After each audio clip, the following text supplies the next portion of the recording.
Преспанскиот договор во понеделник влегува во собраниска процедура. До петок се очекува ратификација во грчкиот парламент. Нацрт законот со кој договорот ќе стапи на сила денеска беше доставен во собранието.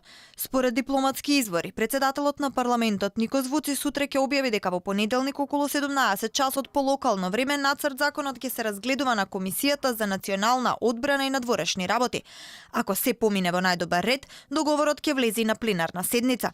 Во меѓувреме, поради распадот на владината коалиција Ципра засега нема мнозинство во комисискиот состав, а неистомислениците ќе се обидат да го блокираат процесот. Екс-министерот за одбрана Каменос, како голем противник на решението за името, денеска поднесе писмо до председателот на парламентот и побара да биде во комисијата како замена на негов пратеник. Ако Преспанскиот договор влезе на пленарна седница за ратификација без претходна согласност од мнозинството од комисијата, тоа би представувало уставен и парламентарен државен удар. Политичките игри и препокувања во Атина кои наликуваат на театар за јавноста засега не ја стопираат владата која е во лов на што е можно повеќе пратеници.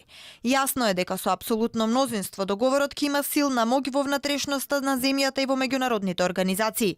Јасно е и дека законски договорот може да помине и со помалку од 151 пратеник, а Ципрас има повеќе гласови од потребните. И додека во Грција екс-министерот за надворешни работи го тужи екс-министерот за одбрана за шпекулирање, опозицијската Нова демократија повикува на предвремени парламентарни избори и на протести против договорот од Преспа. Утре во 14 часот по локално време на плоштадот Синтагма во Атина ќе се протестира против името.